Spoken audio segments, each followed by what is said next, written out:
अभी हमारे पूरे सिरसा की जनता को और सिरसा शहर को सबको ये अच्छी तरह से ज्ञात है कि हमारे यहाँ पर सिरसा में नगर परिषद का जो प्रकरण चल रहा है, नगर परिषद में चेयरपर्सन के चुनाव होने थे और चेयरपर्सन के चुनाव को लेकर इसमें समय समय पर कांग्रेस पार्टी ने और उनके जो सहयोगी हैं उन्होंने रोड़ा अटकाने का काम किया है। पिछली 3 अगस्त को यहाँ पर चेयरपर्सन के चुनाव को लेकर इन्होंने हाई कोर्ट में जो 22 नंबर वार्ड से बलजीत कौर पार्षद है, उन्होंने वहां पर हाई कोर्ट में एक याचिका दायर की कि जो चुनाव होने जा रहा है इस पे हमें स्टे दिया जाए। तो वो 3 तारीख को जो याचिका लगाई थी वो 7 तारीख को उनको उस पर स्टे मिला और 11 अगस्त को, क्योंकि यहाँ पर चुनाव होने तय थे, नगर परिषद के चुनाव जो चेयरपर्सन का चुनाव है वो 11 अगस्त को होना तय था। 10 तारीख को ईमेल के जरिए यहाँ पर सबको इन्फॉर्मेशन मिलती है और उसके इन्फॉर्मेशन मिलने के बाद ये सारा का सारा प्रकरण है एकदम से लोगों के सामने आ जाता है कि 11 अगस्त का चुनाव है जो सा वो टल चुका है, उस पर स्थगित हो चुका है, उस पर स्टे हो चुका है। अगली जो नेक्स्ट डेट थी वो 11 तारीख को दे दी गई थी प्रशासन ने और 11 अगस्त को वो चुनाव होने थे, मगर इन्होंने कांग्रेस पार्टी के लोगों ने वहां पर रोड़ा अटकाने का काम किया और हमारे यहाँ पर जो हमारे पार्षद हैं उनको भी उन्होंने गुमराह किया, यहाँ की जनता को गुमराह किया, यहाँ के नेताओं को गुमराह किया कि उन्होंने अंदर खाते से रणधीर सिंह धीरा जो हमारा कार्यकारी प्रधान है वो भी बीच में संलिप्त था। उन्होंने बलजीत कौर जी पार्षद है जो 22 नंबर वार्ड से, उनके साथ मिलकर ये सारा षड्यंत्र रचा और कांग्रेस पार्टी के लोग इसमें शामिल थे और 11 अगस्त को इन्होंने वहां पर लोगों को दिखाने के लिए वहां पे जबरदस्त सरकार के खिलाफ नारेबाजी की, जो कि पूरे तौर पे एक दिखावा था। वहां पे बड़े बड़े इन्होंने नारे लगाए खट्टर सरकार के खिलाफ और भारतीय जनता पार्टी की सरकार के खिलाफ। बलजीत कौर एमसी और उसका जो हस्बैंड है रिंकू, गुरदास सिंह रिंकू, उन्होंने गुरुद्वारे में जाके भी इसकी पुष्टि करी थी कि कसम खाई थी, बच्चों को लेके गए थे। हाँ बिल्कुल, ये सारा जो विषय है, जब भी मैंने पहले जो शुरुआत में जो आपके सामने जो शब्द बोले हैं कि सारे हमारे यहाँ के मीडिया के लोगों को, हमारे स्थानीय नेताओं को, यहाँ की जनता को, सबको ये पता है कि जो बलजीत कौर जी पार्षद है 22 नंबर वार्ड से, उनके पति का नाम है हरदास रिंकू और वो अपने पूरे परिवार को लेकर, अपने बच्चों को लेकर एक इतने बड़े धार्मिक स्थल गुरुद्वारा जो जिसके अंदर लोगों की लाखों लाखों करोड़ों करोड़ों लोगों की आस्था है, आस्था का केंद्र है, वहां पर पहुंच के उन्होंने वहां पे वीडियो जारी की कि हम सब लोग यहाँ पर गुरुद्वारे में चढ़ के हम ये कसम खा रहे हैं कि जो ये सारा प्रकरण हुआ है, इस जो याचिका दायर की गई हाई कोर्ट के अंदर, इसमें बलजीत कौर के साइन नहीं है। और यहां तक बोला गया कि जो वकील इसमें किया गया है, जो कि हमारे कार्यकारी प्रधान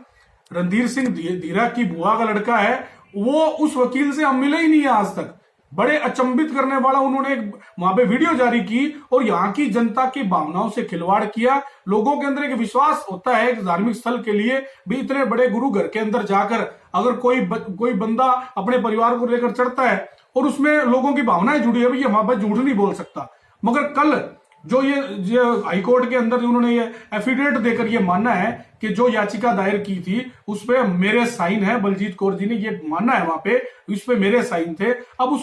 इसको एक्सेप्ट करने के बाद सब ये मामला है जनता के सामने आ चुका है और इन्होंने हमारे गुरु घर की भी अवमानना की है, उसकी बेअदबी की है। हम डिमांड भी ये करते हैं कि हमने जो श्रोमणी गुरुद्वारा प्रबंधक कमेटी है, सिरसा के जो पदाधिकारीगण है, जो संत लोग हैं, उनको इन्हें तुरंत प्रभाव से उनके खिलाफ कार्रवाई करनी चाहिए और उनका सामाजिक बहिष्कार करना चाहिए, उनको वहां पर दंडित किया जाना चाहिए। ऐसा इन्होंने क्यों किया दोनों एमसी दंपतों ने?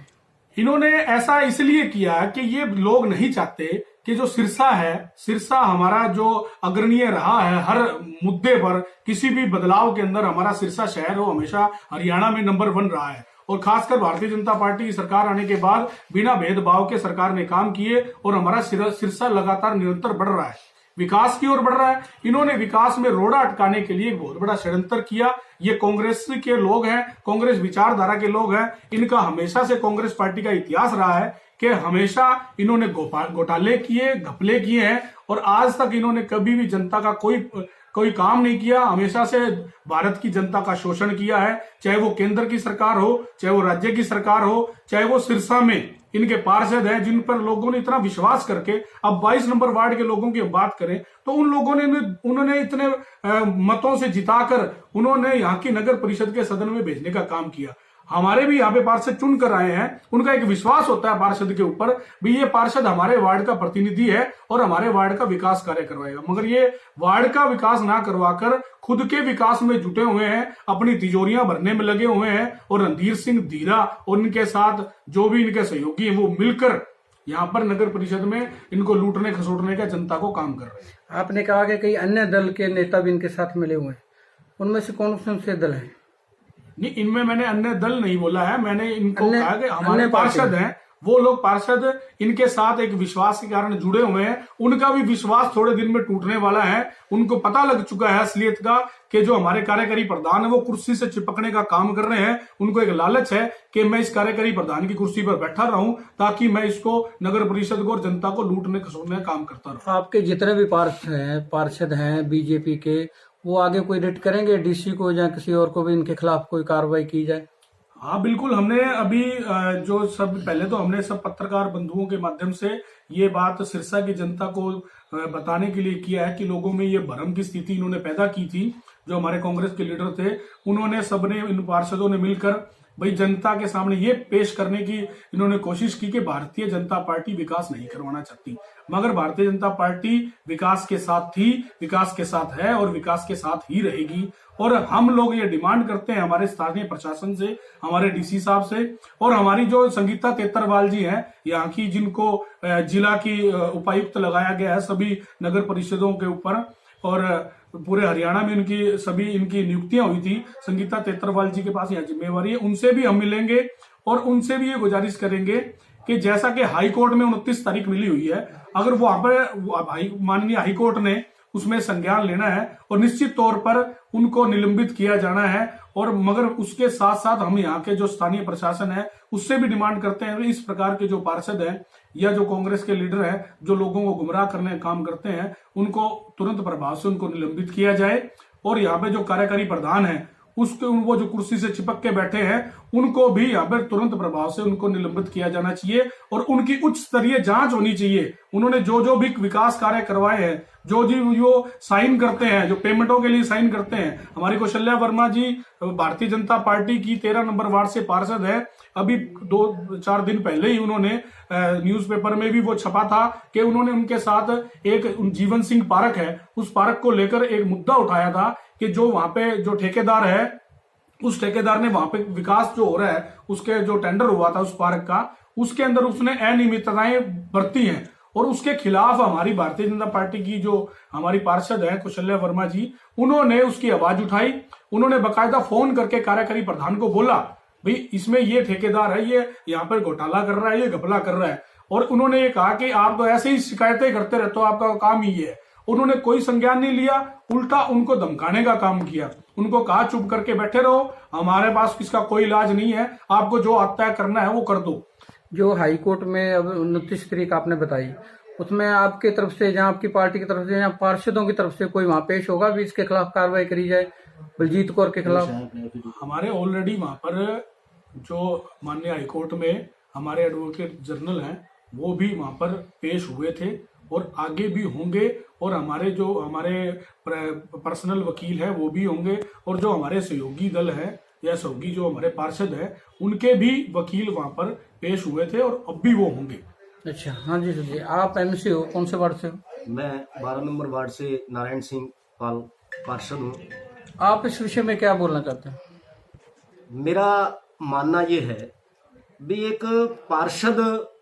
हो और वो पार्षद इस प्रकार की हरकत करे, जिस प्रकार से सुनील जी ने सारा विषय रखा उसी विषय को आगे बढ़ाते हुए माननीय न्यायालय के अंदर बलजीत कौर पार्षद जो है एक याचिका दायर करती हैं, और जब उस पर स्टे मिल जाता है उसके बाद में एक वीडियो जारी करती हैं, और वीडियो कहां बनाई जाती है? गुरुद्वारे में, एक इतने पवित्र स्थल पर। आज तक मैं समझ नहीं पा रहा हूं कि उनके पीछे इसकी मानसिकता क्या रही होगी, और कितनी घटिया मानसिकता रहेगी। मैं शहर की जनता को आपके चैनल के माध्यम से यह बताना चाहता हूं। वहां गई, जाकर कहा मैंने किसी प्रकार की कोई याचिका नहीं दी, ना ही मैं स्टे लेकर आई, ना ही मैं उस किसी एडवोकेट से मिली, और मुझे किसी भी प्रकार की कोई जानकारी नहीं। अभी गत दिनों में एक हलफनामा न्यायालय को देती हैं, उसमें वह कह रही हैं, लिखित में कहा, न्यायालय के सामने माना कि जो याचिका लगाई है वो मेरी है, मैंने लगाई है, मैंने साइन किए हैं। आप मानिए वह पार्षद जो है, जिस धर्म से है, उस धर्म स्थान पर जाकर इतना बड़ा झूठ बोल सकती है, वह जनता के साथ कितना बुरा कर सकती है, आप अंदाजा लगाइए। और मेरा निवेदन है, मैं न्यायालय जी से निवेदन करूंगा और हमारे स्थानीय प्रशासन से निवेदन करूंगा, और माननीय और हमारे बहुत ही श्रद्धा का विषय गुरुद्वारा प्रबंधक समिति जो है, उनसे भी निवेदन करूंगा, इनके खिलाफ जो उचित कार्रवाई है वह करनी चाहिए और इन्हें असामाजिक तत्व घोषित करना चाहिए। हाँ जी, कोई और ऐसा जीवन सिंह पार्क जैसा कोई और ऐसा मामला हो आपकी नॉलेज में हो? अभी कुछ दिन पहले मेरे को जानकारी मिली है, वार्ड नंबर 27 में गुरु तेग बहादुर कॉलोनी है, उस कॉलोनी के अंदर एक गली का निर्माण हो रहा है। वहां के स्थानीय लोगों ने उस गली को लेकर कहा है कि भी इस गली को इतना ऊंचा ना उठाकर, कुछ विषय है उनके स्थानीय विषय है, लेकिन हमारे कार्यकारी अध्यक्ष श्री रणधीर सिंह धीरा जी कुछ पैसों के लालच के लिए उस गली को बनाने के लिए उतारू हैं। वहां के लोगों का मानना यह है कि ये गली इस प्रकार से बनेगी तो वहां का पानी की निकासी कैसे रहेगी, उनकी अपनी स्थानीय समस्याएं हैं। तो मेरा मानना यह है, अब वो कहते हैं भी इस तरह के हमारे पर आरोप लगाना, आप क्यों ठेकेदार के साथ इतने डटके और अड़के खड़े? हम जब किसी गली का निर्माण करते हैं तो वहां जनता के लिए करते हैं, वहां के जो स्थानीय लोग हैं उनकी सुविधा के लिए करते हैं। आप मुझे ये बताइए, उस ठेकेदार के लिए क्यों मतलब ये इतना उसके लिए जोर दे के उसको करवाने के लिए। और मेरा आपके चैनल के माध्यम से मैं ये कहना चाहता हूं, उस विषय की जांच होनी चाहिए और जिस प्रकार से स्थानीय लोग चाहते हैं उस प्रकार से उस गली का निर्माण होना चाहिए।